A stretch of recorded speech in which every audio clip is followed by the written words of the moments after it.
noches, ¿cómo están? 19 con 15 minutos, 32 grados de temperatura calurosa, de vuelta a la jornada de otoño. Y nosotros estamos listos para hacer puntos de vista en esta noche. ¿Qué tal, Fer? ¿Cómo estás? ¿Qué tal, Diego? ¿Cómo te va? Bien, ¿cómo andamos? Súper bien. El saludo para toda la gente que se va sumando. Bienvenidos, bienvenidas a Puntos de Vista. 2 horitas hasta las 21 horas vamos a estar compartiendo con todos ustedes varios temas, todo lo que fue ocurriendo el día de hoy en materia política. Decime una cosa, más allá de los temas que hay, que hubo unos cuantos temas que me parecen muy interesantes el día de hoy, ¿ya hay una sensación de aflojar con mira a la Semana Santa o todavía no hay eso? De que se relajó un poquitito, digamos, el ritmo. El ambiente Todavía, político, el ritmo. en general. Yo creo que todavía no se siente. Creo que desde el viernes Va a empezar. en adelante ya va a ser todo viva la joda. Hay precios altos, muchos productos tradicionales que subieron de precio. De vuelta hablamos del almidón, el huevo, el queso. El huevo que venía no. Pero ese es un clásico de esta época. El huevo no era tan común que suba, ¿verdad? El año pasado empezamos a hablar de esto. No, ¿te acordás? En la pandemia ya también. En pandemia hubo escasez, incluso decían. No llegó a faltar el huevo. No, pero el precio que teníamos era caro. Hacía que la gente pase así de largo. Así que bueno, vamos a estar hablando de, obviamente estos días se va a hablar mucho de lo que tiene que ver con Semana Santa y también con los festejos tradicionales que forman parte también de esta festividad, pero como decía Fer, todavía, al menos según su percepción, con ritmo bastante normal.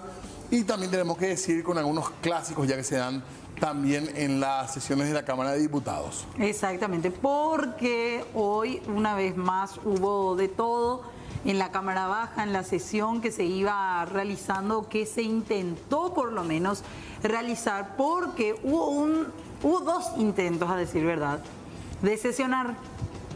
Sin embargo, esto no duró demasiado porque nuevamente se dieron encontronazos.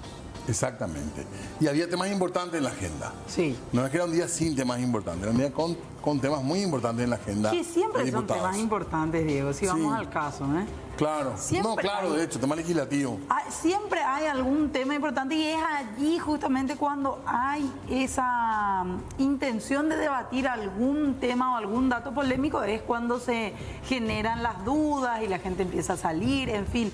Lo que ocurrió el día de hoy, 2 intentos de sesionar y tras el segundo intento, la Cámara de Diputados convocó a una sesión extraordinaria durante la mañana porque lo que buscaban era, en este caso, hablar de un pedido de juicio político contra Jorge Bogarín Alfonso, el actual, bueno, el que es miembro, el que fuera miembro del jurado de enjuiciamiento de magistrados. No estaba en el orden del día. Entonces se intentó en la primera sesión, se pensaba que se podía hablar de esto. Sí. Y la sesión queda sin quórum. Sí. Se hace una convocatoria a una primera extraordinaria. Sí. ¿Y ahí qué ocurre? Y ahí finalmente es que se da esta situación, quedó sin quórum nuevamente la sesión, porque hubo, en este caso se empezó a hablar de las acusaciones contra el representante del jurado de enjuiciamiento de magistrados o el que fuera hasta hace poco representante ante el jurado, Jorge Bogarín, y también empezaron a hablar acerca de la falta de investigación en la causa del 31 de marzo, que en estos días justamente se cumple un año más de aquella fatídica jornada en medio de manifestaciones en donde termina perdiendo la vida un joven liberal, terminan también personas heridas, entre ellos un diputado que continúa hasta ahora en esa Cámara. 6 años se cumple este fin de mes de estas imágenes que estamos viendo, y de todo esto se quería hablar.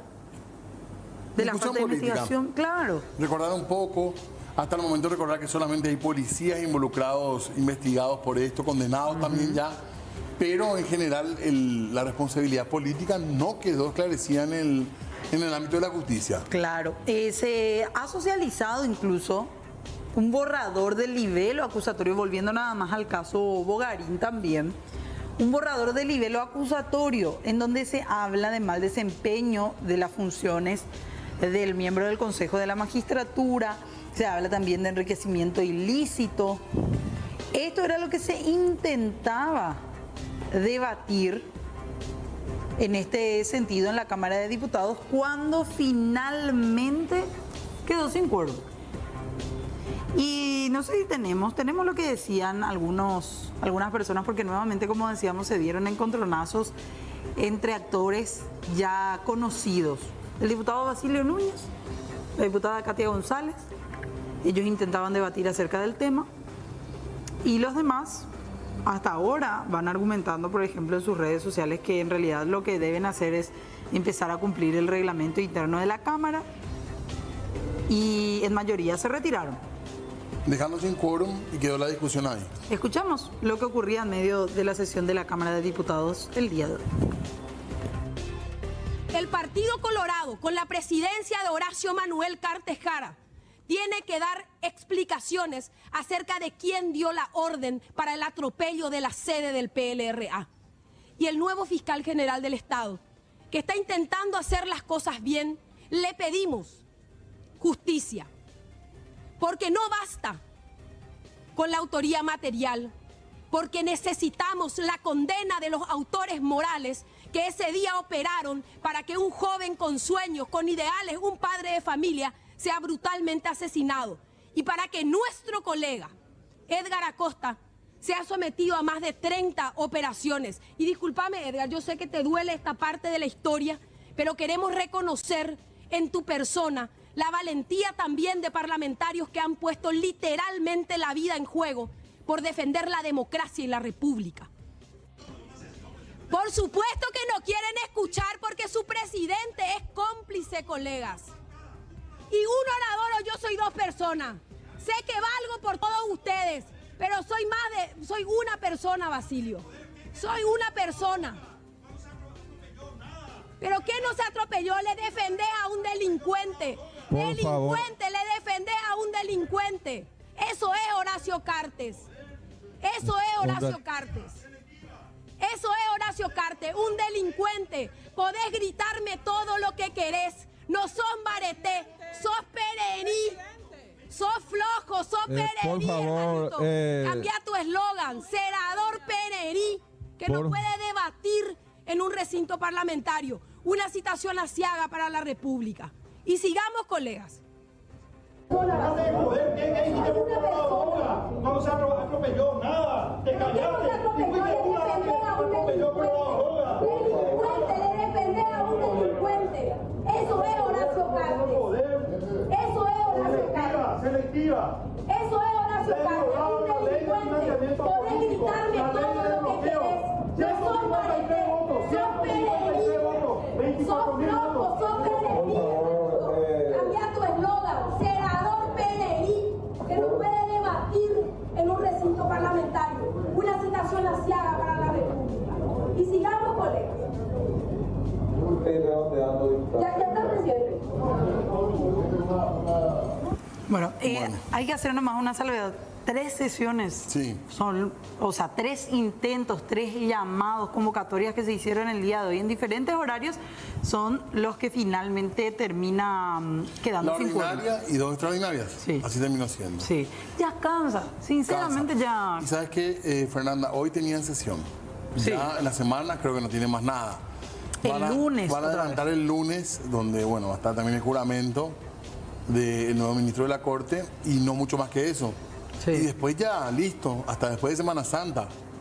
Realmente nos falta de respeto para los ciudadanos. Y hubo casos o hay proyectos, incluso de créditos millonarios, que llegan a aprobarse porque tienen sanción ficta, es decir, tienen esa sanción automática porque no se tratan.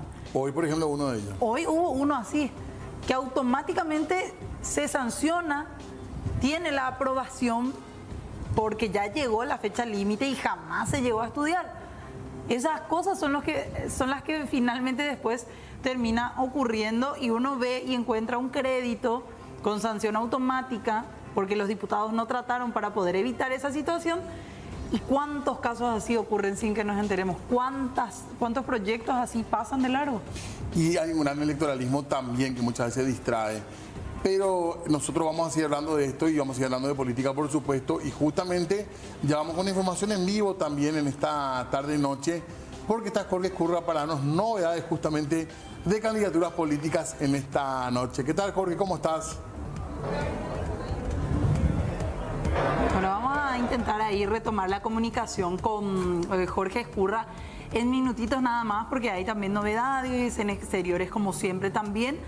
Se intensificaron las campañas también, sí, ya con los plazos que permiten, cierto. Sí, ya en los medios masivos, así que prepárense porque esto va a ser intenso, ya vamos a hablar mucho, vamos a escuchar muchísimas también eslogan, jingles y demás. Empieza oficialmente. Oficialmente. Pero en redes sociales, por ejemplo, no hay control y uno desde hace meses va encontrando las publicidades con las que uno se topa cuando ni siquiera está buscando. O sea, te aparece ahí en medio de publicaciones de gente a la que vos sí querés. Incluso no en redes sociales, leer, incluso a veces en las computadoras, en las laptops te aparece de repente algún rostro ahí de manera no deseada. Así que estamos con eso nosotros, con la actividad política también a full. Falta poquitito, estamos a poco más de un mes para que tengamos ya las elecciones generales. Así que vayamos y ahora a Jorge Ezcurra, que nos cuenta justamente novedades políticas en esta tarde-noche. ¿Qué tal, Jorge? Buenas noches. Buenas noches, compañeros. Sí, estamos en un importante lanzamiento de un libro que se denomina Efraín Alegre, Mi vida con él, y es escrita por Miriam Irún, esposa de Efraín. Y bueno, el evento se está desarrollando a esta hora aquí con una gran presencia. Y estamos acompañada de la autora Miriam. Doña Miriam, muy buenas noches. Comentarnos un poquito acerca de este libro, en qué consiste, qué contiene estas páginas. Hola, ¿qué tal? ¿Cómo estás? Bueno, en realidad, mira, es una propuesta que me hicieron y que me encantó, que era hablar de Efraín Alegre, de mi marido, del amor de mi vida, pero desde otro lado, del lado que la gente no conoce, del lado familiar, del lado humano, del lado más íntimo. Anécdotas. Yo no soy una gran escritora, ni mucho menos, ¿verdad? Pero creo que tengo la capacidad para transmitir de manera sencilla quién es Efraín Alegre, que estoy convencida será el presidente de la República. Según el prólogo también estaba viendo de que se trata también de una obra literaria con varios giros, que no se vuelve aburrida al lector finalmente. Y espero que no se aburran, porque las anécdotas son muy divertidas, porque así fue mi vida.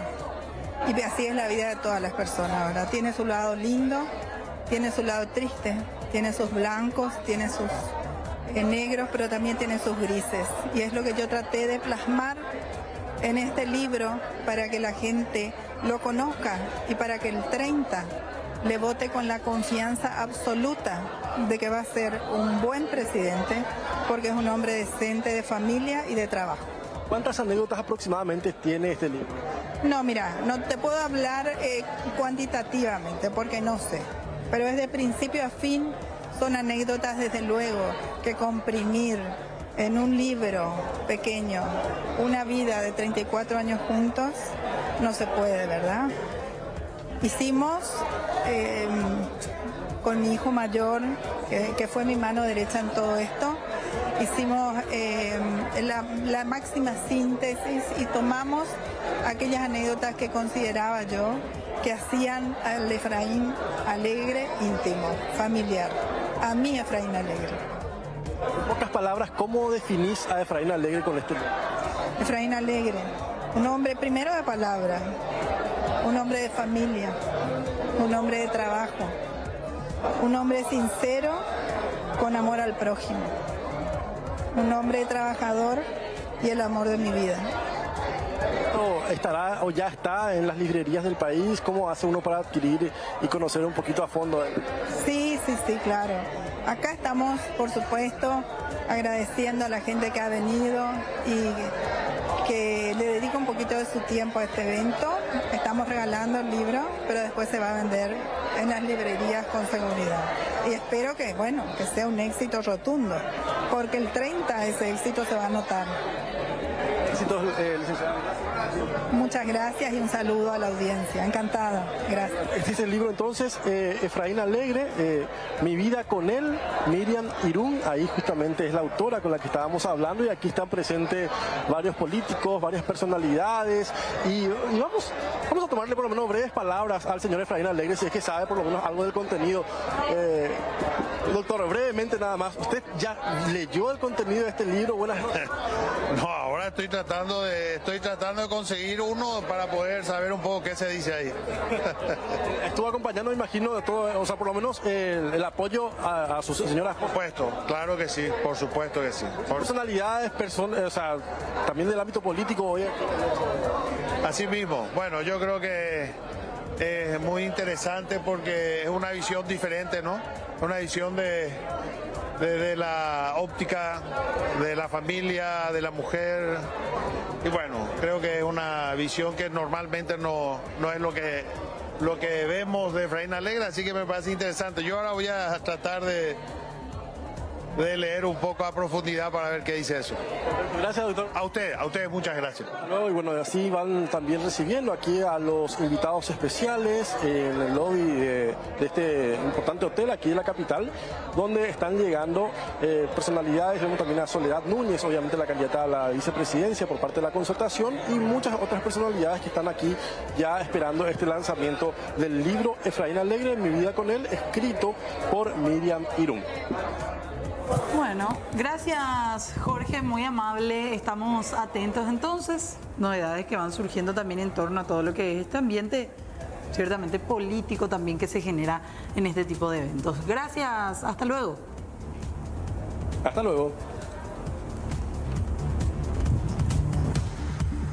Bueno, continúa entonces la actividad o parte de la actividad política también con estos lanzamientos, parte de campañas también electorales que se están haciendo, y muy cerca de las elecciones, por supuesto, vamos a hablar mucho más de esto y también de las actividades que hay en el Congreso, donde también está ese ambiente permanente ya de fricción, de roces vinculado a las elecciones. Exactamente, hay de todo, hay acusaciones, decíamos más temprano.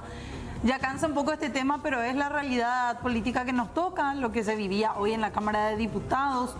Acusaciones que vinieron, continuaron incluso en redes sociales, como siempre es habitual también, principalmente en el diputado Basilio Núñez, que va respondiendo a través de esa red social a sus colegas. Él fue diciendo que en realidad los demás no cumplieron el reglamento interno de la Cámara al intentar sucesivamente estas sesiones, al querer hablar del tema del libelo acusatorio que fue socializado, que apunta directamente a destituir a través del juicio político a Jorge Bogarín. Exactamente, recordemos que Jorge Bogarín forma parte del Consejo de la Magistratura por haber sido elegido como representante del gremio de los abogados que tienen representación en el Consejo. O sea, él llega a este lugar por el voto de sus colegas. También recordemos que se lo pudo sacar del jurado donde estaba como representante del Consejo, no así el Consejo, y para ello hace falta el juicio político. ¿Quién protege a esta persona? ¿Por qué le protege a un sector? ¿Qué representa a él? ¿Por qué podría ser una persona peligrosa? En ese marco van apareciendo diversos hechos de gente vinculada al poder, de ciertas situaciones, y también una denuncia que hacía hoy el diputado Edgar Acosta, también ya mencionado hace un ratito recordando el 31M, pero hablando un poco de lo que podría ser un hecho sumamente grave vinculado justamente a esta persona. Exactamente, ya lo saludamos, lo tenemos al diputado Edgar Acosta en comunicación telefónica. ¿Qué tal, diputado? Buenas noches. Buenas noches, Fernanda, Diego, de la audiencia. Gracias por atendernos, diputado. Queríamos saber sobre esta denuncia gravísima que hizo sobre Jorge Bogarín, diputado. No, para mí no es una sorpresa lo que al final sucedió, ¿verdad? No porque lo diga el gobierno de Estados Unidos, siempre los capitas tratan de decir que el embajador es una persona que viene a expresar nomás la posición del gobierno. Pero independientemente de eso, los hechos relatados hoy por el colega Pastor, ¿verdad? Todo lo que Bogarín hizo, el daño enorme de haberle sacado a un fiscal que estaba haciendo bien su tarea, que inclusive después no pudo adquirir un tratamiento y murió. Para mí no es una sorpresa por los antecedentes de cómo llegaba Bogarín. Ahí entre colegas, inclusive gente que estuvo con él como compañero o compartiendo la misma facultad, habían hecho comentarios así, recuerdo decir, bueno, este va a ser el nuevo González y este es un tipo, lo siempre tradicional en nuestro país se dice por alguien que va a ser sinvergüenza. Este es un vivo, este es una facultad, conseguía todo.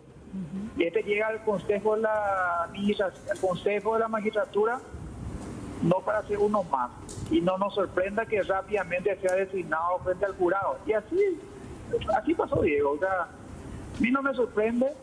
Y bueno, y debería haber renunciado, pero si no renuncia, nosotros activamos un resorte constitucional que es el juicio político para sacarlo del Consejo, donde nada más y nada menos hace poco estuvo operando para que tenga los mejor puntaje y para que sea alternado alguien que fue de apellido González, su jefe de campaña. O sea, no puede seguir en el cargo tan importante de Diego Hernández. ¿Y él forma parte de qué rosca creen, diputados, ustedes? No, lo que la información en su momento era, yo desde que venía en la mano el catismo no había ni una sola duda, pero también había comentarios de que efectivamente trabajaba con algunos estudios jurídicos, de que él no iba a ser uno más. Y yo creo que él, digamos, vamos a desarrollar algo de cómo se ejerce el poder en todos los ámbitos. No creo que sea casualidad que llegue el hijo del ministro de la Corte en un cargo de confianza. Yo no creo en la casualidad. Está ejerciendo una red de poder máximo en un ambiente de miembro del Consejo, el jurado de juiciamiento, lo que significa el poder tremendo que tenía en el ámbito judicial, ¿verdad? Diputado, ¿usted opina que con esta causa o con los puntos o con esta acusación específica que se establece en el libelo es razón más que suficiente para iniciar y activar el proceso de juicio político? Sin ninguna duda, si ustedes acceden, yo accedí, digamos, ahí en primera persona a la descripción que hizo el colega Pastor Vera, sí. Pero también documentalmente mirando, yo no soy abogado, pero sí una opinión calificada cuando analizó, digamos, no tan profundamente, pues es la colega Rocío Vallejo que decía se cometieron atrocidades, o sea, se cometió injusticia con el fiscal, y donde Bogarín estaba en primera persona, o sea, Bogarín sabía todo y no se inhibió. Es más, él llevó adelante la destitución, propició la destitución del fiscal López, fue el propinante, siendo que él es amigo personal y donde ellos mismos eso mostraban a través de las redes sociales, reuniones, hasta fiestas con el Ferreira. Entonces, el juicio político no hace falta que tenga 20, 30 puntos. Con este caso, que he visto la mirada de mis colegas, que espero que los miembros del Partido Colorado, mis colegas, de una vez prioricen la actividad legislativa y lo que hay que hacer cuando uno ocupa cargo tan importante y no operen como la mayoría de las veces que el Partido Colorado defienda negocios y no principios. Esta vez espero que voten con los principios, lo que significa cumplir con el rol que nos da la constitución del juicio político y tengamos que para poder echarle a este personaje, porque un día más en el Consejo alguien que puede designar jueces, fiscales, con los antecedentes, con lo que está pasando, realmente es porque nosotros somos cómplices y hay que seguir permitiendo que él continúe en el cargo. El diputado Pastor Vera también hacía referencia a esto que usted mencionaba, diputado Edgar, lo que tiene que ver con que la situación con el fiscal Jorge López se debió a una represalia por haberse metido con un amigo de la rosca. Sí, es una represalia porque, nosotros en algún momento, Pastor nos comentó también de que esto ya se supo de antemano, o sea, ya se sabía que en algún momento Bogarín ejerció esto, la destitución fue responsable. Pero hay momentos, Fernanda, cuando hay alguien que está en el poder, en la cúspide, es muy difícil llegar. Y Bogarín era una de las personas más poderosas, se estaba convirtiendo en una persona poderosa. Vino la designación del gobierno de Estados Unidos, que bueno, a mí me hubiera encantado que nosotros nos demos cuenta de antemano, que la investigación se haya, pero bueno, al final contribuye y nos damos cuenta de los antecedentes que traía Bogarín y del daño que le causó al señor López, que logró la condena a Fernanda, Diego y audiencia a la persona que este Ferreira quiso ayudar, que es un violador, nada más y nada menos que un violador le quiso ayudar al Ferreira. Estoy haciendo un paralelismo nomás. El fiscal López es una persona que cumplía, digamos, a cabalidad su trabajo comunical. A ese le destituyeron por el solo hecho, según Bogarín, que fue propinante, de no haberse inhibido a lo que no correspondía. O sea, y él hizo lo mismo porque le estaba jugando, pues haciendo al mío Ferreira. O sea, no sé, este tipo tiene que estar afuera, y no solamente afuera, sino investigado, el Bogarín. ¿Y el blindaje que se le da de ciertos sectores permite saber realmente o conocer realmente por dónde podrían venir sus lazos, diputado? Diego, el hecho de que Bogarín no renuncie es porque tiene la mano tendida de un sector poderoso. Yo creo que el sector del cartismo, el sector cercano, es la misma estrategia que utilizó el impresentable de Fretes para no renunciar. Nosotros activamos el resorte constitucional de juicio político. ¿Te acuerdas usted que perdimos? Sí. Entonces yo creo que es el mismo sector que le está protegiendo a Bogarín. Ahora, perdón, una cuestión nomás, diputado. Como una persona con un cargo de este tipo, porque convengamos que entre él y un presidente de la Corte, aparte de un hombre como Antonio Fretes, ¿cómo puede hacerse tan poderoso repentinamente, o esto no fue tan repentino?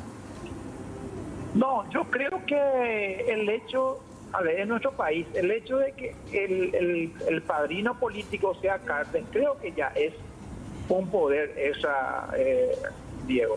Creo que eso le da un poder de llegada a muchos sectores. Yo creo que tenía una relación demasiado cercana, y no hay coincidencia. A mí no me van a convencer que es coincidencia que haya llevado al hijo del presidente de la Corte. Entonces, ejerció una red desde el punto de vista de poder designar jueces y fiscales y también castigarle. O sea, tiene un poder, y evidentemente, como decían con su antecedente cuando llegó, que no iba a ser uno más, sino que Coa y Vivo, Jacuate y González irá, Penemando hasta Cereje. Más o menos no se terminaron los comentarios.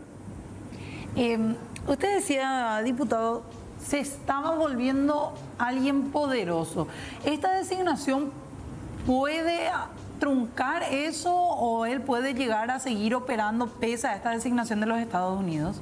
No, yo no creo, yo creo que no. No, yo le decía, cuando le escuchaba aquella vez al abogado de Cartes, yo no soy de ese ámbito, pero el sentido común me señalaba de que cuando Estados Unidos te señala, no el embajador como quien decía algunos, el embajador es un portavoz nomás.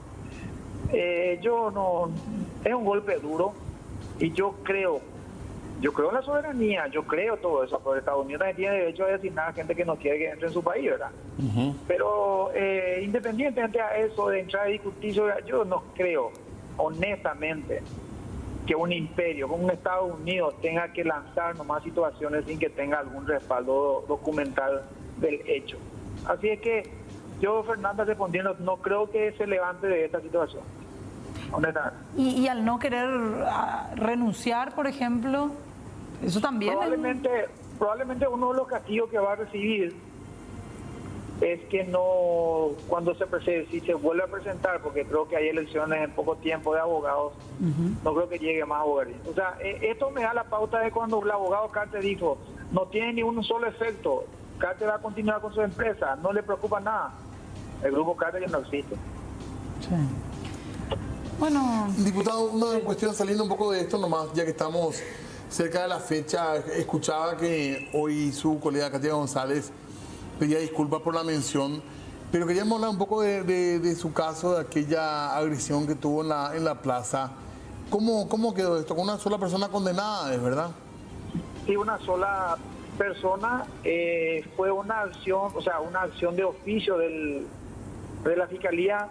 Yo no presenté ni una sola querella. Los catistas en su momento hasta eso inventaron que yo le querellé, que hice políticamente mano larga para que se le condene. Nada que ver. O sea, yo soy una persona lo que no tengo rencor en mi corazón. Ya le perdoné hace rato, pero yo no soy poder judicial para determinar quién se va o quién queda afuera, ¿verdad? Así que es un hecho que me marca, Diego, para toda la vida. Cuando alguien me dice, está llegando el 31 de marzo, seguramente te vas a cobrar, te vas a afectar, yo le respondo a todo. Para mí todos los días es el 31 de marzo. Tengo secuelas para toda la vida, que son durísimas, pero yo no me voy a victimizar porque no es mi estilo. Pero hay que recordar, la historia hay que recordar porque de lo contrario uno corre el riesgo de repetirlo, ¿verdad? Y lo que sucedió en 2017 tenemos que tener presente siempre. Yo soy más fuerte que nunca, sigo vivo, con ganas, pero hay una persona joven que falleció y no tiene posibilidad de defender cuando alguien trata de instalar, por poco que le mataron sus propios amigos, que es Rodrigo Quintana. Y por Rodrigo Quintana, mientras yo iba, hasta que haya justicia, seguiré dictando justicia, por más que les moleste a algunos decir, utilizan su nombre. Yo no soy candidato absolutamente a nada, es más, perdí, me presenté y son las reglas del juego, pero yo voy a seguir gritando, a no ser que su papá me pida, Edgar Escaya, ya no quiero más.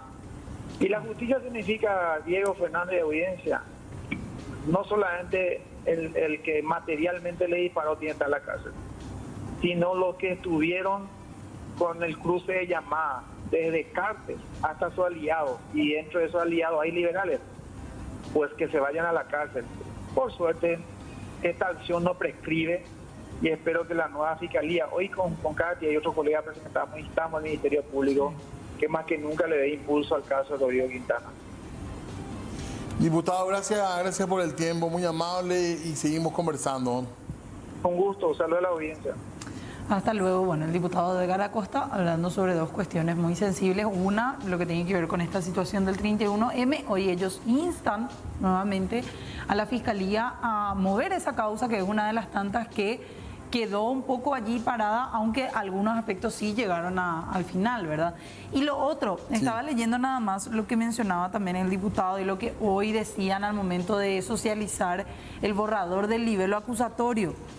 Esa cuestión de que el fiscal Edgar López Loman en su momento, a través de Vicente Ferreira y supuestamente también Bogarín Alfonso, es procesado y le sacan del cargo por haber investigado un caso terrible que es de la zona de San Pedro, de un abuso sexual, dice el propio libelo acusatorio, de una causa penal en donde el padrastro de un adolescente de 16 años fue procesado y posteriormente condenado a 18 años de pena privativa de libertad por el abuso de la adolescente de 16 años desde que tenía 12. La misma queda embarazada y esa persona que estaba siendo acusada por el fiscal López Loman en su momento también abusaba de los hijos de su víctima. Terrible la historia. Y que allí es donde supuestamente se falsean documentos, etcétera. Todas las irregularidades. Y se intentan alterar ciertos documentos de la investigación que había realizado el fiscal Edgar López en su momento, y con ese falseamiento de datos es que logran llevarlo a él ante el jurado de enjuiciamiento de magistrados y después resulta ser expulsado del Ministerio Público. Aparte, una persona con una historia ya particular en ese momento también, ¿verdad? En cuanto a su condición, digamos, de salud. Lo cual refuerza todavía la gravedad de la situación, y hay una promesa política también de continuar con la investigación y ver qué fue lo que pasó realmente en ese caso. Ojalá que se llegue hasta el final. Vamos a ver, es lo que consta por lo menos en este libelo acusatorio, borrador todavía, pero que ya fue socializado por algunos parlamentarios que quieren el juicio político para sacar a través de esa vía a Jorge Bogarín del Consejo de la Magistratura. 19:48, 30 grados de temperatura. Tenemos que hacer una pausa nosotros. Ya venimos en... Muy bien, seguimos informando nosotros aquí en Puntos de Vista, hablando un poco de la actualidad también y sobre uno de los temas que causó tensión también dicen algunos, en cuanto a una nueva visita que se dio en todo este marco que se da en tiempos donde la política norteamericana o el gobierno norteamericano ha recobrado protagonismo en nuestro día a día. Sí. Hace un buen tiempo ya. En marco de lo que tiene que ver con lo que ellos llaman la cooperación internacional y cuestiones que sin duda también afectan, preocupan y son parte de la agenda de los Estados Unidos con el Paraguay. O sea, que andan conjuntos, ¿eh? Así mismo, y en ese marco había generado mucha, ¿cómo podríamos decir? Curiosidad, cuando menos. Sí. Un avión que aparecía, por decirlo de alguna manera, en el aeropuerto Silvio Pettirossi, sin que haya demasiadas noticias de este avión. Sí. Un avión grande, del cual no se sabía demasiado. Habían Las autoridades dicho- no querían hablar al respecto, las locales. Sí, primero decían que era un transporte de logística. Sí, ayuda humanitaria, se tiraron unas cuantas versiones. Después ya llegó la información de que supuestamente había una persona que iba a estar manteniendo reuniones en nuestro país. Exactamente. Y hoy se dio, fuera de lo que tenga que ver o no con ese avión, hoy se dio la visita del subdirector de la CIA, que llegó a nuestro país y se reunió, estamos viendo, con Mario Abdo Benítez, pero no solo con él, también con otros funcionarios. Exactamente.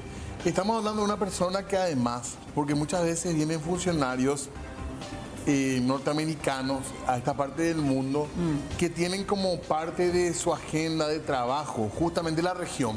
Sí. Son encargados, digamos, de esta zona, Sí. especialistas en Latinoamérica o sobre temas muy puntuales.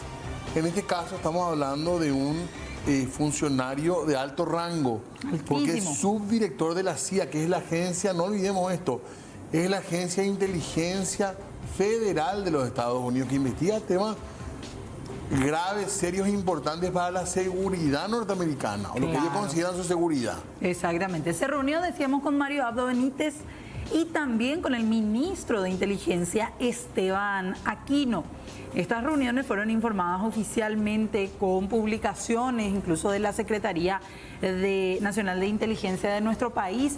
Hay otra fotografía, de hecho, también con el titular, Aquino. sí, de esa cartera, que estuvieron manteniendo reuniones y hoy, nuevamente, ya después de esto, partió este funcionario en esa aeronave que decías, Diego. Y en un momento dado eso fue raro, no se quiso contar desde un comienzo quién venía ni para qué venía. Pero ya después... Después, claro, después Sí. se fue conociendo y se filtraron algunos, no mucho, no quieren hablar mucho al No, respecto. nada.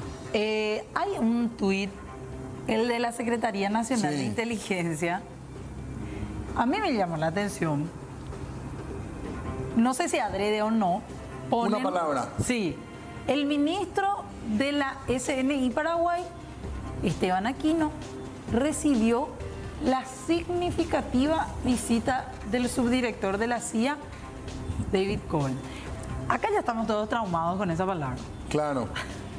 Y justo elige a lo mejor una licencia de la gente que maneja las redes o hay algún mensaje, se tomó para cualquier lado, o para Claro, todos los lados para realmente. todos los lados.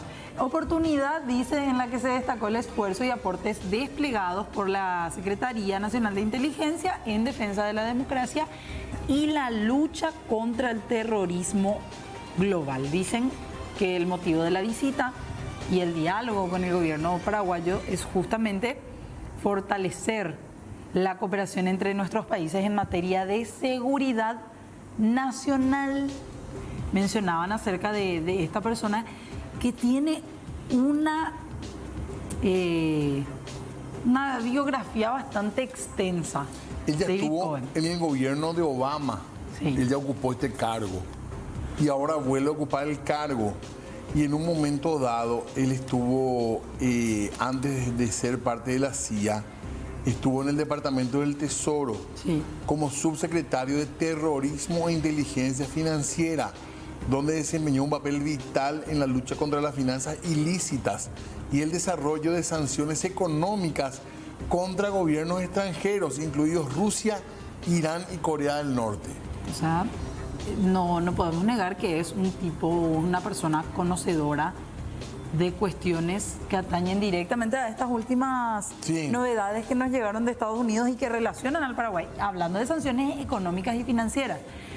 Y te agrego más, se especializó en defensa criminal de cuello blanco y litigios civiles.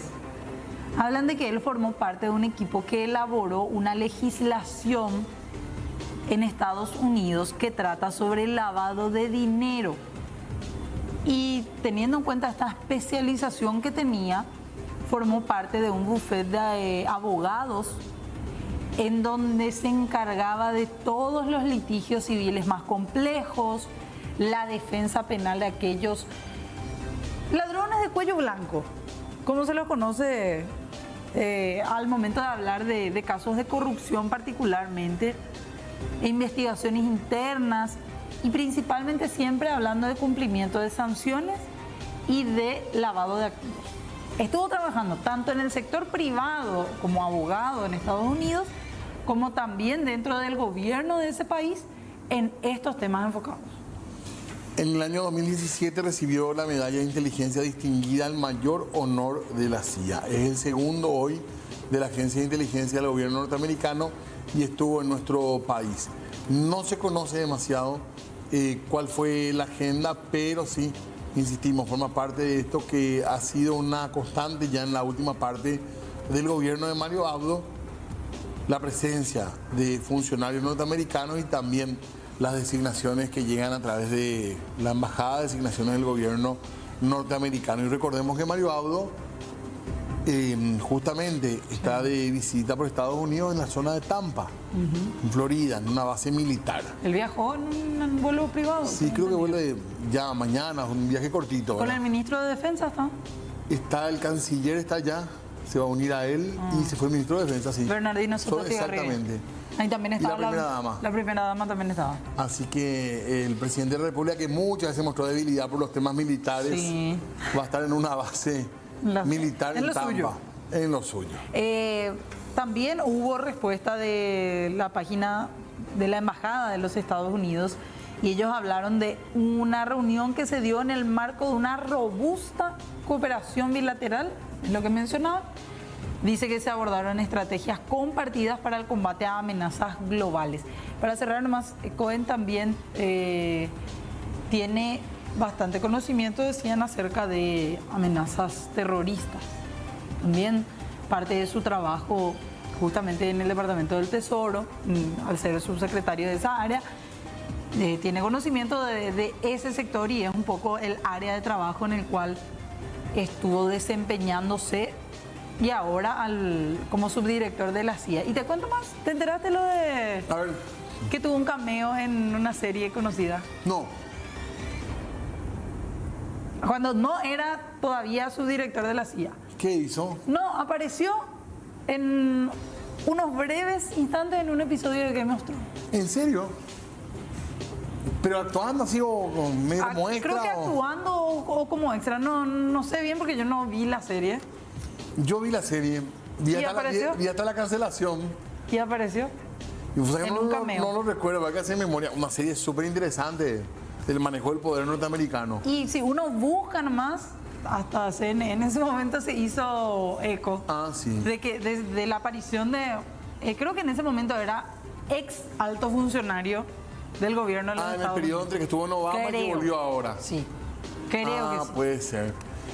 Pero, Pero insistimos, realmente vino alguien conocido en Estados Unidos. sí, Con respeto, hay veces que vienen funcionarios que son encargados de esta parte del mundo o de temas muy específicos de cooperación, no son figuras, digamos, de la noticia política norteamericana, no es el caso de Cohen, que sí es conocido. Así que bueno, y ya el dato también de la participación dato de en la color serie. nomás, Sí. ¿no? Continúa, parece, esa serie, ¿eh? Muchísimas temporadas tiene. no terminó ya.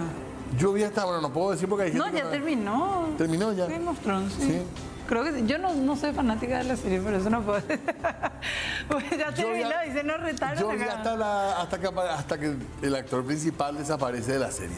Hasta ahí. Ok, ahí ya te va a contar todo. Pero de él y acá el- nos están spoileando, así que yo voy a sacarme esto de acá. Me saco el auricular para no escuchar que no me spoileen alguna serie que podemos ver. Bueno, cambiemos de tema, Sí, por cambiemos favor. de tema y hablamos de vuelta de nuestra realidad. Que a veces parece ficción, pero que también tiene mucho... puede ser inspiradora de la ficción también. Sí, más de una película se puede hacer. Más de En una fin. película se podría hacer. ¿Qué pasa con la Contraloría y todo lo que tiene que ver con esta auditoría que ellos van a realizar a la Fiscalía General del Estado? El Contralor General Camilo Benítez estuvo hablando y celebrando la apertura del fiscal general Emiliano Rolón, que recordemos ayer se dio a conocer que él retiraba la acción de inconstitucionalidad que había propulsado, que había impulsado Sandra Quiñones antes de dejar ese cargo, con lo cual intentaban evitar el inicio de una auditoría financiera dentro del Ministerio Público. Ahora, con esa decisión de Emiliano Rolón de retirar la acción de inconstitucionalidad, se podrá realizar y se podría culminar este proceso, esta auditoría, según el Contralor, en un plazo máximo de 6 meses. El trabajo no se pudo llevar a cabo en su momento debido a la falta de predisposición de la ex fiscal general del Estado, Sandra Quiñones.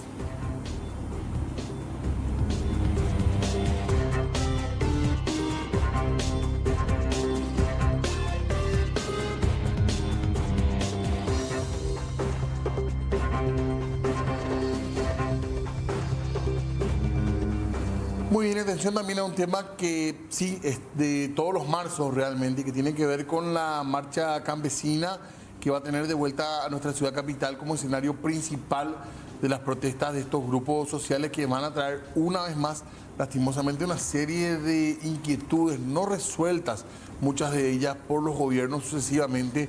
Por eso que se ha hecho esta marcha parte ya de una tradición de los meses de marzo de cada año. Y atención, porque mañana van a estar marchando los campesinos por Asunción desde la mañana en un recorrido que va a tener distintos puntos políticos de nuestra capital, donde van a estar entregando documentos, por ejemplo, en la sede del Tribunal Superior de Justicia Electoral, donde van a estar hablando sobre las próximas elecciones. Exactamente, estamos hablando de que dicen ellos van a ser cuestiones o van a ser custodios, mejor dicho, del respeto a la voluntad popular.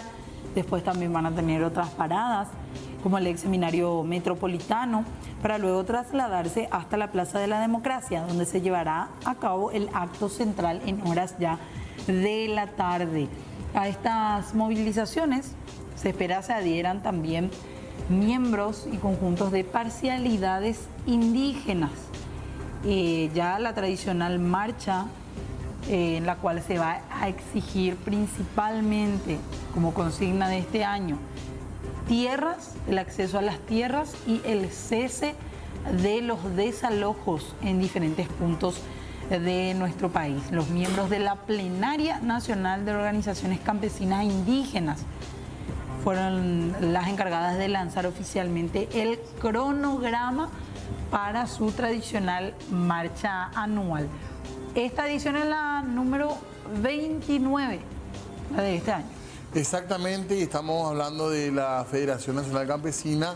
Es una marcha que tiene líderes muy reconocidos ya como actores políticos. Además, ya a las 4 de la mañana van a empezar las movilizaciones, así que nosotros por supuesto vamos a estar acompañando con los reclamos que traen, porque hablan de injusticia de vuelta, problemas no resueltos como la cuestión de la agricultura campesina, la producción también, el apoyo que necesitan para salir adelante y para sacar muchas veces sus productos, falta de acceso a la salud.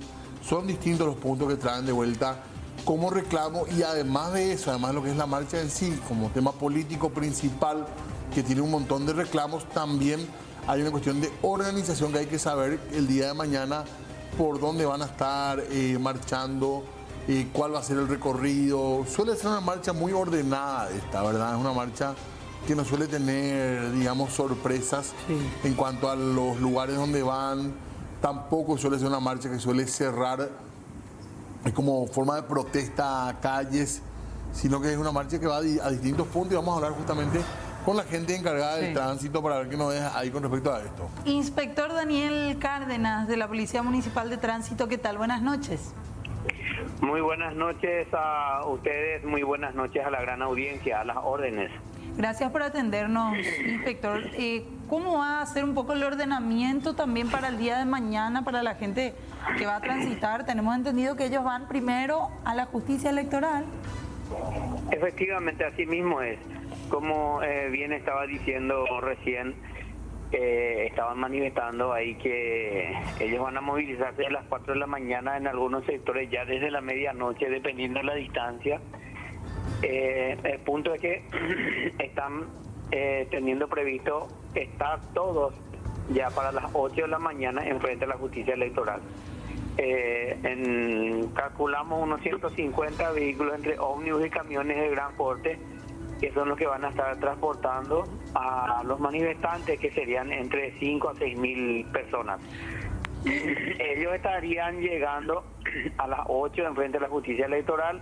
Ahí tienen previsto realizar un acto de 20 a 30 minutos en donde van a presentar también con el ministro ahí de la Corte, de la Justicia Electoral, y van a presentar sus pedidos referentes a lo que es las elecciones. Luego de ahí van a marchar, ya en marcha, porque los vehículos le bajan y van a estacionar en otros lugares ya cerca del Seminario Metropolitano. Ellos van a marchar por Eusebio Ayala hasta Cubichet. Cubichet van a girar a la derecha hasta el Seminario Metropolitano. Van a ingresar dentro del predio y van a permanecer ahí dentro del predio hasta las 5 de la tarde. ¿Tienen previsto? Sí. Antes de continuar un poco nomás eso, el ordenamiento en Eusebio Ayala, cuando ellos lleguen ahí frente a la justicia electoral, ¿cómo va a ser? ¿Se va a cerrar la avenida en los dos carriles? ¿Cómo planean un poco eso? Ok, entonces vamos a dividir, porque realmente ellos tienen dos movilizaciones. Uno es al llegar a la mañana temprano, sí, a las 8, y el otro sería a la tarde. Pero vamos a dividir, como ya que me están pidiendo. Entonces, ellos tienen previsto estas 4, 5 mil o 6 mil personas estar ahí a las 8 de la mañana. Entonces, lo que hicimos es una planificación con la Policía Nacional y también patrulla caminera. Ellos patrulla caminera ya en lo que es la ruta. Dentro del municipio de Asunción, con Policía Nacional vamos a estar trabajando. Tenemos planeado convertir la avenida Eusebio Ayala en el carril de salida de la ciudad en doble sentido, desde Choferes hasta más o menos frente al Club Tembetarí. El paseo central tiene una abertura para ingresar a una calle de menor importancia a la izquierda, viniendo de hacia calle Última como para girar a la izquierda. Entonces vamos a aprovechar esa abertura y vamos a desviar el ingreso, todo el flujo vehicular, el ingreso a la ciudad, vamos a desviar en ese lugar, más o menos frente al Club Tembetarí, y convertir en doble sentido el otro carril. Realmente son 3 carriles, entonces queremos utilizar 2 carriles para ingreso porque es mayor el ingreso que la salida, y un carril para salida. En el caso de que se nos atasque mucho, igual porque haya mucho ingreso de vehículos, entonces vamos a realizar un desvío intermitente en Char de Gol. Char de Gol es viniendo de hacia calle Última, al pasar San Martín, el primer semáforo. Hacia la derecha se llama Char de Gol y hacia la izquierda, como entrando hacia el barrio de San Pablo, es la calle Nazaret. Doy así esos detalles para que se pueda ubicar el lugar. Entonces ahí estaríamos desviando a la derecha Char de Gol, para que puedan optar para ir hasta Schaeffer, salir Choferes, y ahí pueden ingresar por Teodoro S. Mongelos. Entonces son opciones varias ya, pero si es que la circulación logramos que sea bastante fluida, utilizando 2 carriles para ingreso y 1 para salida en los 3 carriles que son de salida a la ciudad, entonces mantendríamos eso. Pero eso va a durar aproximadamente 30 a 40 minutos. ¿Desde qué hora más o menos? Hora. Y las 8 ellos tienen previsto estar ahí. Vamos, o sea, sería desde antes. Claro, podría ser desde las 7 de la mañana. Entonces, instamos a los conductores, a todas las personas que normalmente utilizan esta avenida Eusebio Ayala para ingresar a la ciudad, que opten por las otras alternativas, que bien puede ser los que vienen de hacia el norte, que ingresen por España, por Maricar López, y los que vienen de hacia el sur, que ingresen por Avenida Fernando de la Mora. Algunas personas tienen esa opción, pero como que le queda más cerca por Eusebio Ayala, por el lugar específico donde van a ir, entonces vienen por Eusebio Ayala porque es amplio y es rápido. Pero mañana se va a presentar esta dificultad, entonces pedimos a los conductores optar los carriles alternativos, ya sea hacia abajo España, Maricar López, hacia el sur Fernando de la Mora, Félix Bogado, y salir con más tiempo. Y el que salía a las 5:30, si sale 5:15, 5:10, las 5 va a marcar la diferencia. Munirse de mucha paciencia, un poco de tolerancia. Como usted dijo, esta gente vienen y tienen sus reclamos, tienen sus derechos, no podemos privarles, de hecho la ley les otorga ese derecho. Entonces a nosotros nos toca mañana tener mucha paciencia, y como PMT vamos a desplegar la mayor cantidad de nuestros inspectores para esta cobertura. También tenemos otras coberturas, no solamente esa. De hecho, tenemos en Asunción 5 frentes de obras grandes, en donde tenemos bloqueos de avenidas por obras viales, y esto no podemos dejar de cubrir. Entonces, realmente se nos encima todo. Mañana a la tarde luego es la marcha. No sé si ya le explico esa parte de lo de la tarde. Sí, por favor. Bien. A la tarde ellos tienen previsto salir a las 5 de la tarde de vuelta. Estarían saliendo por Cubichet hasta Eusebio Ayala a la derecha hasta General Aquino de vuelta a la derecha hasta Azara, y Azara a la izquierda hasta la Plaza de la Democracia. Tienen previsto empezar el acto a las 7 de la tarde en la Plaza de la Democracia, más o menos 2 horas va a durar. Estarían a las 9 de la noche aproximadamente, si todo sale bien. Los ómnibus y camiones van a estar en la Costanera en fila, sin obstaculizar el tránsito.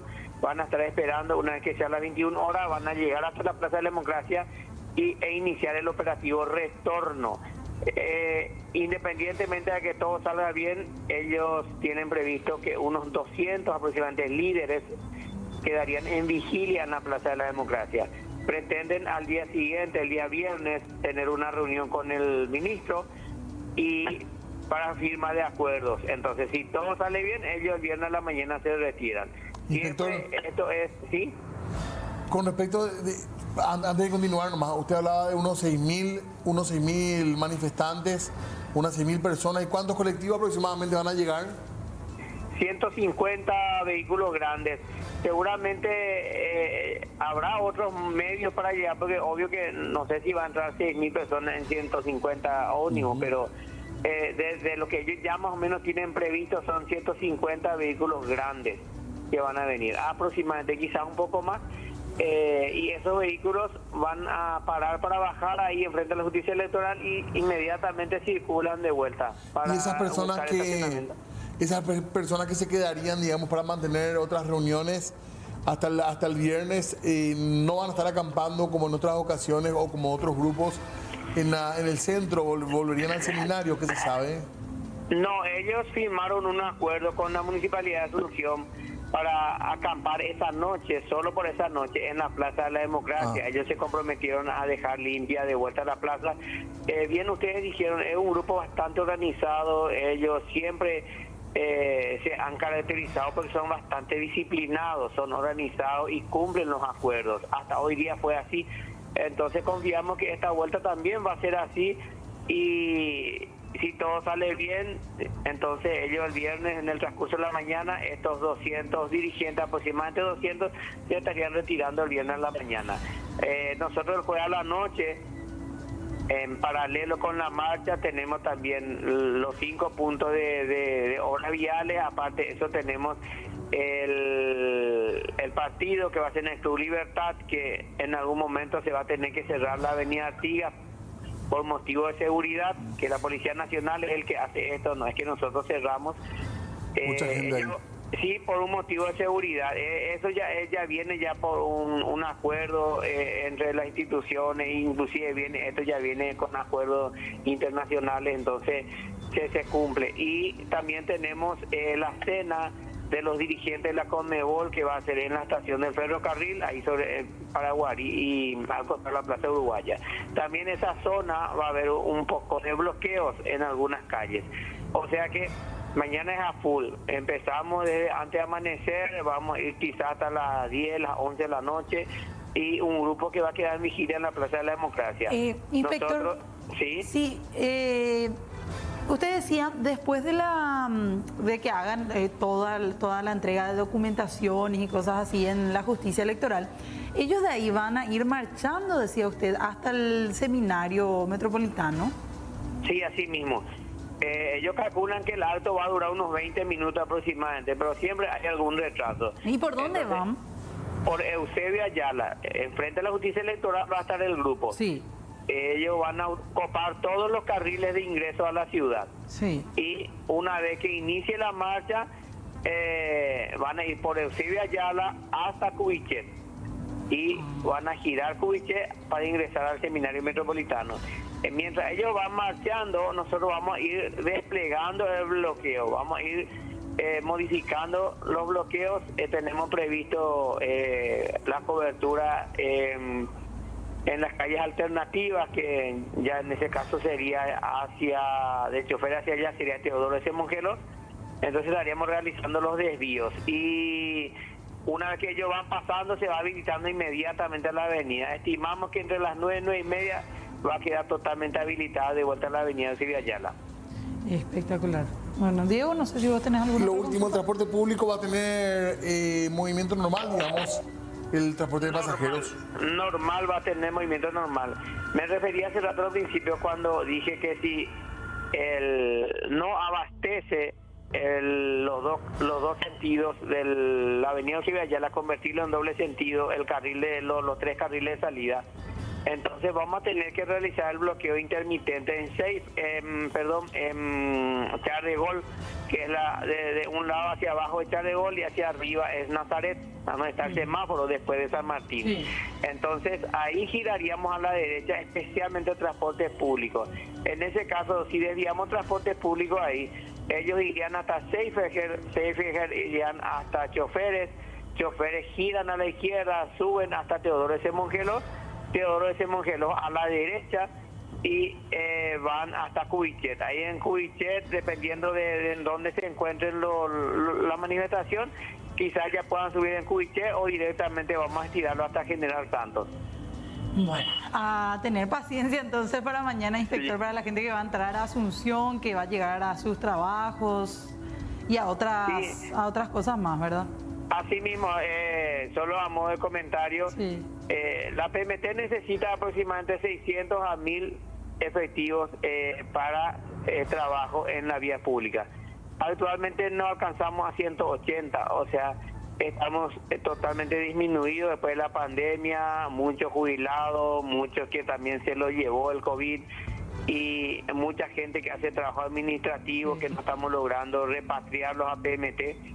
Entonces estamos muy diezmados y aún así vamos a brindar el mejor esfuerzo posible, vamos a redoblar esfuerzos y por eso es que pedimos, por favor, mucha paciencia. Va a haber muchas cosas que no vamos a poder abarcar todo. Sin embargo, eso no quiere decir que no queremos, simplemente que necesitamos más PMT. Claro, porque ya hacía mención también, inspector, a un par de zonas de intervenciones que se están haciendo en arterias importantes como la Avenida España. Esto también va cargando más el tránsito y esta deficiencia de personal. La Policía Nacional también está, digamos, con bastante personal previendo mañana el trabajo. Sí, así mismo tuvimos 2 reuniones ya en la comandancia, en el Ministerio del Interior, donde ellos nos explicaron también el despliegue que van a realizar. De hecho, siempre se han destacado por eso y también en esta vuelta tienen previsto una cobertura total, completa. Entonces, yo creo que el trabajo en equipo, en conjunto, se va a ver mañana y vamos a salir bien. Bueno, gracias, inspector, por todos estos datos, muy amable. A usted a las órdenes. Daniel Cárdenas, inspector de la Policía Municipal de Tránsito de Asunción. Ahora, pasando en limpio, porque dio muchísimos datos muy interesantes para la gente que está atenta a esta situación. Mañana, a la mañana, si van a ingresar a Asunción, salir temprano, lo primordial. La gente que principalmente entra a las 8 de la mañana más o menos a la oficina y que suele pasar por Eusebio Ayala, mejor evitar. O con los micros, que hoy ya estaban con problemas.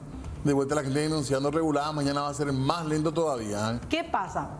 Fíjense, toda la zona, el carril de ingreso a Asunción sobre Eusebio Ayala, frente a la justicia electoral, dice acá, zona bloqueada, toda esta partecita roja, que empieza, básicamente, uno va por Eusebio Ayala intentando entrar a Asunción, la zona del Club Tembetario, la calle luego se llama Pasaje Tembetario. Desde allí va a estar bloqueado el carril de ingreso a Asunción.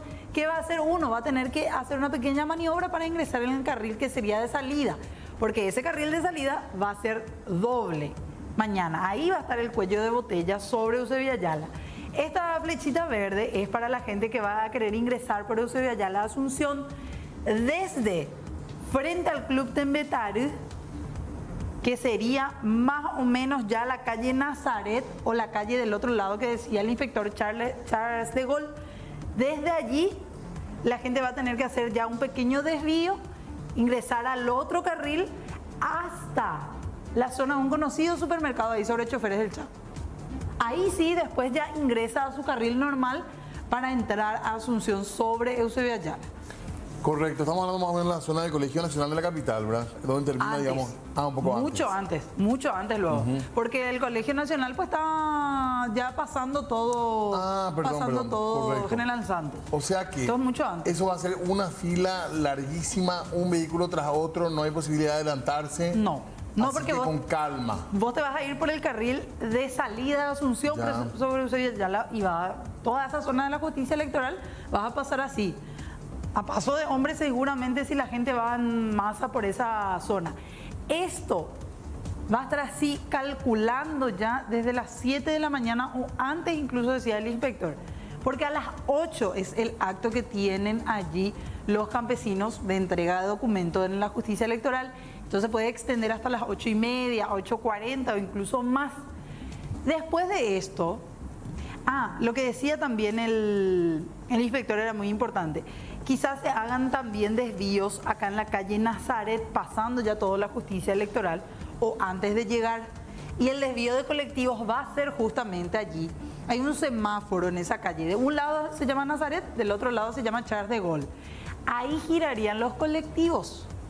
Van a bajar toda esa calle Charles de Gaulle hasta Alfredo Seifergel y de ahí van a intentar retomar nuevamente su camino, pero mucho más adelante. Eso también es importante para la gente que va en bus y se tiene que bajar en esa zona del supermercado, en esa zona de choferes o incluso cerca de la justicia electoral, que seguramente van a tener que caminar un poco más mañana. Ahí el centro, digamos, en cuanto a la justicia electoral, entonces desde las 8, 8:30, o antes, para tener en cuenta, ¿verdad? El acto de entrega, digamos, los documentos. Sí. Va a estar complicado ahí.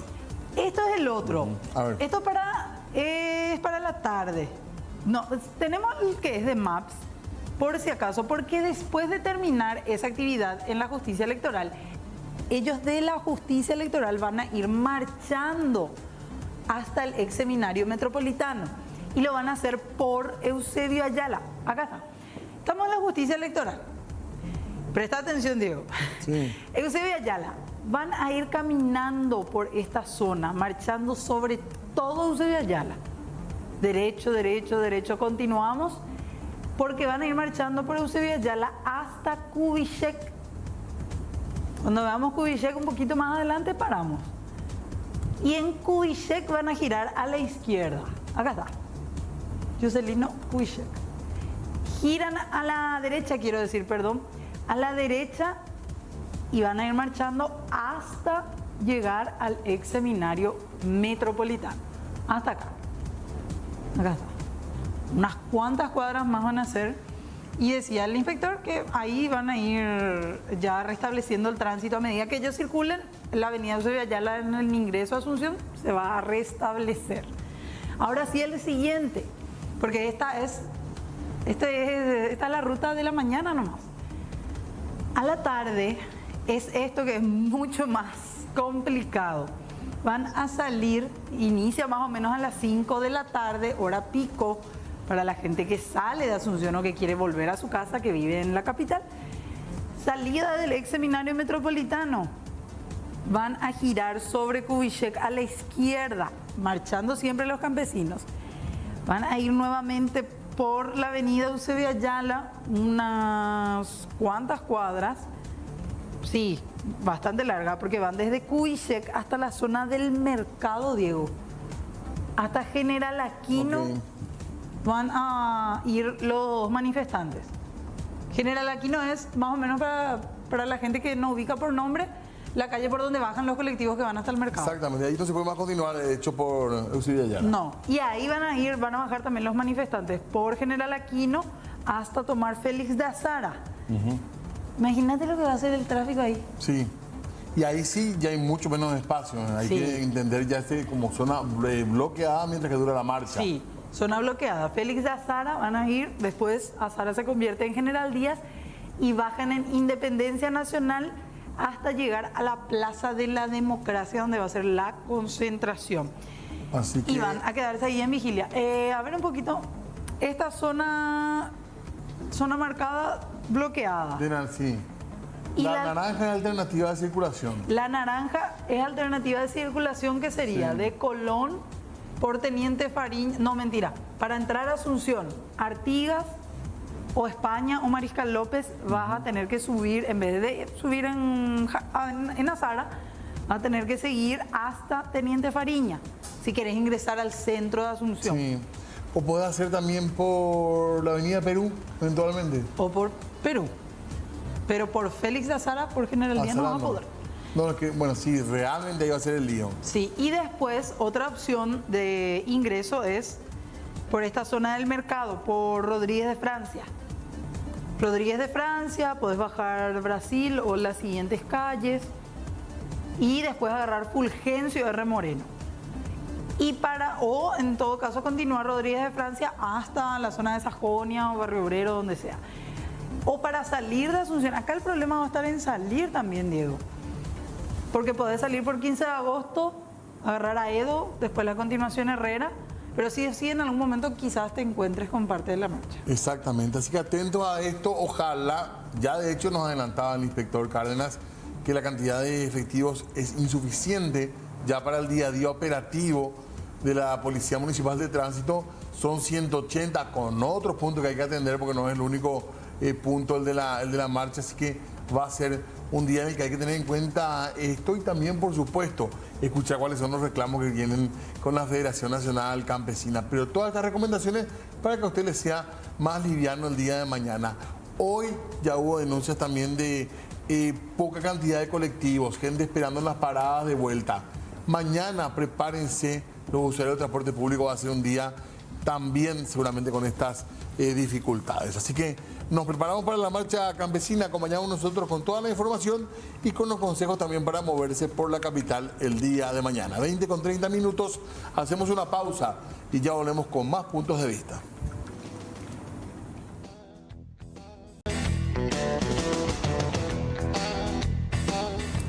Seguimos tratando de información política nosotros para referirnos, atención a la denuncia que hacía o hace, que sostiene el senador Pedro Santa Cruz y tiene que ver con lo que él considera un esquema de aprietes. Miembros del jurado, según esta acusación, aprietan en distintos casos para beneficio propio y para buscar algunas ganancias económicas. Estamos hablando de que durante la sesión extraordinaria el senador Pedro Santa Cruz, representante de la Cámara Alta del Consejo de la Magistratura, denunció la existencia de una rosca encargada de hacer aprietes para recaudar en el jurado de enjuiciamiento de magistrados y señaló directamente a 4 miembros del jurado: el diputado liberal y actual titular del jurado, Rodrigo Blanco, el diputado colorado cartista Hernán Rivas, también el ministro de la Corte, presidente de la Corte, César Diesel, y así como el propio Jorge Bogarín.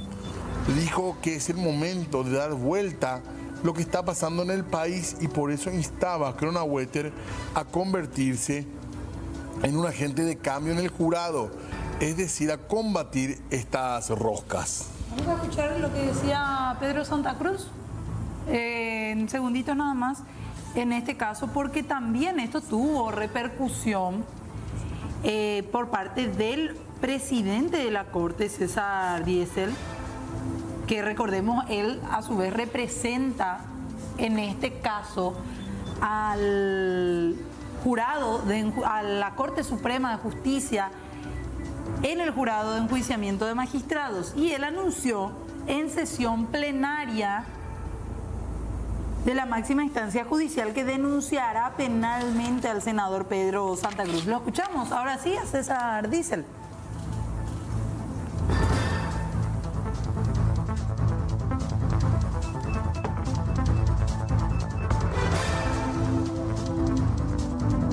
Quiero hacer saber que ante la denuncia falsa expuesta por el miembro del Consejo de la Magistratura, Pedro Santa Cruz, recalco, miembro del Consejo de la Magistratura, el día de ayer, 28 de marzo del corriente año, en sesión del Consejo de la Magistratura, de la que se hizo eco la prensa escrita el día de hoy, hago saber a mis colegas ministros, magistrados, jueces, funcionarios judiciales, abogados, amigos, familiares y a la ciudadanía que esas afirmaciones son absolutamente falsas, infundadas, malintencionadas y perversas. Siendo así, encomendé a un profesional abogado a fin de realizar una denuncia formal contra el consejero Pedro Santa Cruz por transgredir el artículo 289 del Código Penal, denuncia falsa. Esto sin perjuicio de las demás acciones por los daños a bienes jurídicos públicos y privados causados. No conozco las razones de esta y otras agresiones recibidas, pero sospecho que a alguien estoy molestando o no respondiendo a intereses extraños. Esta es la aclaración que quiero hacer para iniciar esta sesión. Es grave la denuncia de Santa Cruz. Claro. Se da en el marco de la Cámara de Senadores. Digamos que realmente es dentro de lo que se puede considerar las expresiones protegidas, digamos, de un legislador. Sí. Él hablaba, Santa Cruz, digo, de amenazas de muerte. Sí.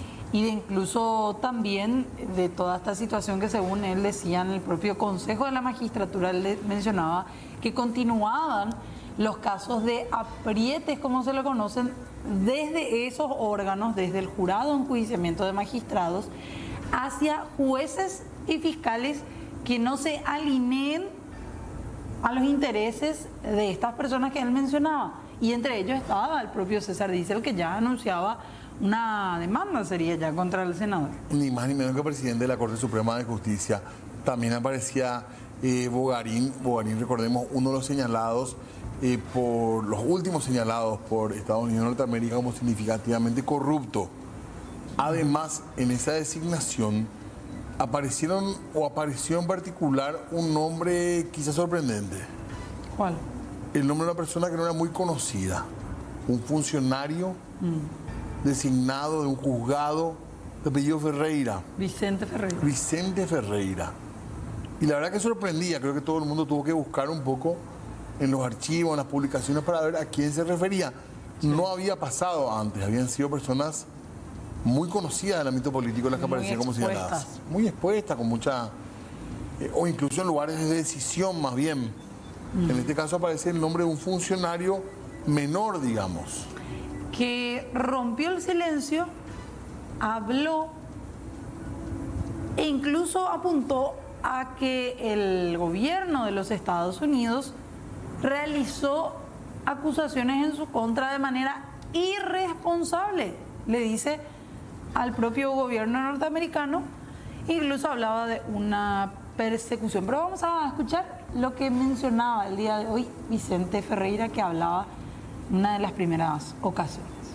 Estoy sumamente agraviado por la decisión, por el pronunciamiento adoptado por la embajada de indicarme como significativamente corrupto, cuando en realidad yo fui víctima de persecución por parte de dos agentes del Ministerio Público y una asistente fiscal. Bueno, Vicente, para ir entendiendo, ¿cómo ocurrió este hecho? O sea, que ¿cómo empezó primero? El problema surge a raíz de un acto procesal defectuoso. Se trató de un recurso de apelación en una causa de abuso sexual de niños, en la que al momento de correrle traslado al Ministerio Público, el oficial de Secretaría, Diego Osuna, preparó el cuaderno para remitir los expedientes, tanto el expediente principal como el expediente de recurso. Él consignó esa información en el cuaderno, fue hasta la Fiscalía de San Pedro, pero antes de entregar recibió la instrucción de la actuaria Mónica Gaona de que no entregue el expediente principal, que es lo que corresponde, obrando dentro de lo que establecen las normas procesales. Por instrucción de la actuaria, entonces, Diego no entregó el expediente, pero no consignó en el cuaderno esa situación. Y la asistente fiscal, Ovidia Cubilla, fue negligente en su trabajo al haber firmado el cuaderno sin leer y sin percatarse de que ahí estaba escrito desde que estaba recibiendo ambos expedientes. Ese documento se redactó el 4 de enero, cuando yo no era actuario no tenían ni siquiera como probable intervenir en un juzgado de garantías. Fue el 4 de enero de 2019. Yo ya fui juzgado, fui procesado y juzgado por la justicia ordinaria y fui sobreseído. Fui procesado, juzgado por la justicia administrativa y fui sobreseído también. Pero sin embargo, acá la gente, tanto el senador Santander, el doctor Cornahueter, he visto también en la sesión del Consejo de la Magistratura, ellos están violando mis derechos consagrados en los artículos 17 de la Constitución Nacional. Me tratan como si fuese yo culpable, dicen que yo quise favorecerle a un procesado en su libertad cuando nunca se trató de la libertad de un procesado. Dicen que yo falsifiqué un documento cuando la justicia no pudo determinar que haya ocurrido ese hecho. Y la fiscal Fanny en su declaración dijo también que ella comprobó que yo quise liberarle a un procesado y eso constituye un hecho punible. Está tipificado en el artículo 292 y en el caso mío por condición de funcionario público del artículo 293 del Código Penal. En la época que fue miembro del Consejo Directivo de la Facultad de Derecho, yo era delegado de curso y de ahí le conozco a partir de aquí. No tengo relación de amistad con el doctor Guarín. Como dije ya en otra ocasión, si yo hubiese tenido amistad con él, yo iba a conocerle a su familia, yo no le conozco a su familia, no sé cuántos hijos tiene, no sé si tiene hermanos, no sé quién es su papá. No tengo yo un vínculo de amistad con él que pueda influir en una decisión que tome como miembro del jurado. Y también recién estaba comentando al periodista que el día en que se trató la destitución del fiscal, yo ni siquiera sabía que se estaba tratando con el jurado de los magistrados. Si yo hubiese tenido la influencia que el gobierno de Estados Unidos dice que tengo, la primera en que iba a ser sancionada iba a ser la fiscal Fanny Aguilera, porque ella fue la que montó el siglo. Y la decisión del jurado es una decisión de un órgano colegiado. La decisión por la sanción votaron 6 personas, 5 por la destitución y el ministro Ramírez Cambia por el apercibimiento. Entonces, sí se comprobó en el juicio de que él tuvo irregularidades en el ejercicio de sus funciones. Y yo como un ciudadano respeté la decisión del Consejo del Jurado de Enjuiciamiento cuando se le absolvió a la fiscal Fanny. No dije más nada, porque es lo que corresponde, es respetar la decisión de la justicia. Pero yo quiero que esto se aclare. Yo fui víctima y sigo siendo víctima de persecución por parte de la gente del Ministerio Público. ¿Vos no tenés contacto fluido con Jorge Guarín? No tengo contacto fluido con él. El gobierno de Estados Unidos filtra todas esas llamadas, esos mensajes. Ellos pueden ver cuándo fue la última vez. Yo ni recuerdo cuándo fue la última vez que hablé con Jorge Guarín. No recuerdo cuándo fue la última vez que me senté a conversar con él. Y las conversaciones que yo tengo con él, porque llegué a tener con él, fueron todos referentes al gremio y fueron al gremio de la Facultad de Derecho para la realización de cursos, para esas cuestiones. Pero cuando él fue presidente del jurado, ¿nunca hablaste con él sobre el tema de López Norman? Sobre mi caso yo nunca hablé con él. Nunca hablé con él. Bueno, ahí estaba entonces la declaración de Vicente Ferreira que rompió el silencio. Ustedes lo escucharon en Radio C9N. Exactamente. Él habla de que se puede llegar a tener incluso los datos de las conversaciones, que todo era relacionado a cuestiones meramente gremiales del sector de los abogados. Y esa era su relación, dice él, con Jorge Guarín. Más nada. Bueno, dejamos este tema por un momento para hablar de lo otro, del día a día. Hablábamos mucho de los problemas que se pueden dar el día de mañana, con un día muy intenso, con actividades políticas, civiles, manifestantes en Asunción, pero hay que decir algo, lo del transporte público no depende mucho de marchas, no depende mucho de manifestaciones, frecuentemente y sin ningún factor externo suele ser deficitario, y hoy en particular, desde esta tarde, aparecieron quejas de usuarios que hablan de menor frecuencia, falta de buses en varias zonas, por ejemplo, en la avenida Mariscal López. Ahí está nuestra línea también para que ustedes puedan denunciar en su momento si es que les lleva más tiempo poder subirse a los colectivos, y la cantidad de gente impresionante en las paradas de colectivo, sí, buscando justamente esto. Exactamente. Poder viajar.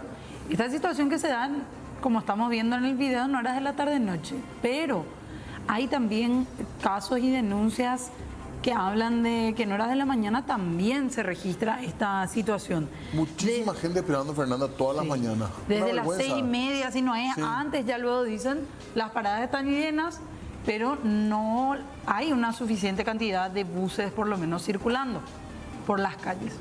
¿Cuál va a ser la justificación del sector de transporte? Fíjate, esto es Mariscal López y Malutín. Seríamos. Sí, son la casilla de Villamorra. Sí. O Villamorra en realidad. Villamorra. Ahí está, miren lo que es la cantidad de gente que hay. Y Esto eso no es decía normal. 29 de marzo, dice, de hoy. Desde las Ay, 17:50 dice ahí abajo la grabación de algunas personas. Impresionante. Avenida Mariscal López buscando los colectivos para salir de Asunción, digamos. Muchos que se ponen así en fila, no hay suficientes lugares evidentemente para que puedan llegar a sentarse. Ahí estamos a 2 o 3 cuadras de la avenida San Martín, el cruce de Mariscal López con San Martín para la gente que por ahí no conoce bien esa parte de la ciudad. Y esta enorme cantidad de gente aguardando entonces colectivo, el transporte público. Y las denuncias continúan con esto que se llama normalmente regulada, que se niega de cierto sector, pero que en el día a día los usuarios del transporte denuncian. Un transporte público, entre comillas, que lo de público, que es subsidiado además por todos los contribuyentes. Exactamente. Ayer creo que hablaban de la posibilidad de interpelar, puede ser, al viceministro de Transporte. Y también quieren declararle persona no grata. En fin, de igual manera, ese tipo de cuestiones no ataca directamente el problema real que tiene que ver con un sistema deficitario. Fernanda, estas imágenes son pasadas las 19. Sí. Hay gente que estuvo trabajando probablemente todo el día y tiene que estar esperando ¿cuánto tiempo? 40, 45 minutos, 50 minutos que pase el colectivo y después el largo viaje de vuelta. ¿Y en qué condiciones se viaja hasta ahora? 2 horas de viaje, 3 horas. Si te vas a Luque, por ejemplo, ¿cuánto te lleva de Sajonia a Luque? 2 horas. ¿Te imaginas lo que es 4 horas de tu día laboral? Son solamente viajar, más 8 horas de trabajo, 9 horas de trabajo. Es demasiado golpe ya para los trabajadores. Fuera de casa 12, 13 horas y no es más. Los estudiantes, la gente de las universidades, gente que trabaja y estudia. Ahí olvídate. Ahí olvídate. No, ahí usas tu cama como un lugar donde haces tambor y después te vas otra vez a trabajar. Dormís poco. Mucha gente que se queda dormida en los buses. Muchos que van parados o aplastados. El problema no es irte parado, el problema es irte apretujado en un bus porque tardó en venir, porque no podés dejar pasar a causa de que esté lleno, te tenés que subir sí o sí, porque si no llegas tarde, te descuentan, te reclaman las llegadas tardías sucesivas. Personas no gratas le quieren declarar a al presidente del Centro de Empresarios de Transporte del área metropolitana, César Ruiz Díaz, titular de CETRAPAM. Pero ya por no eso, sé si necesita declaración Ruiz Díaz, porque convengamos con respeto, no es la persona más popular, al menos en las reacciones que hay cuando suele hablar. La persona más odiada. Es que él da el rostro, hay que decirlo. Es el que siempre está hablando y las declaraciones por lo general no caen bien. No, para nada. Por eso te digo. Pero igual, este tipo de cuestiones de querer declararle persona no grata, de querer presentar un pedido de interpelación como se hizo ayer en el Congreso, para interpelar al viceministro de Transporte, Víctor Sánchez, al fin y al cabo ya hemos visto que las interpelaciones son cuestiones políticas que no llevan a nada, porque cuando se van a responder las preguntas en el Congreso, no responden, evaden, hacen una respuesta larga que cansa al que le está escuchando y que no responde finalmente los pedidos y el pedido de auxilio de los usuarios. No se ataca finalmente el problema real. Uno puede salir con su propio móvil, pero tiene que cargar combustible, que muchas veces también no alcanza para eso, optar por los buses y finalmente tenemos estas imágenes al final del día. Es frustrante para un trabajador. Bueno, le hemos preguntado nosotros a los políticos que vienen acá a hablar qué sugerencias tienen, porque este debería ser un tema central. Y nadie tiene una propuesta real. Uno de los pocos que exhibió el problema así desde el punto de vista de los trabajadores fue Nayib Amado. Y sí, pero con ¿Y a uno nivel de solo no soluciones basta? quién habló? No, el reclamo, digo. El reclamo sí. Y lo otro, las obras de infraestructura grandes que se hicieron últimamente, ninguna previó el tema de un transporte alternativo. No, nada. Parece que el Metrobús nos dejó golpeados, ¿eh? Ya nadie parece que se anima a plantear siquiera. Pero es hora de superar ya el problema del Metrobús.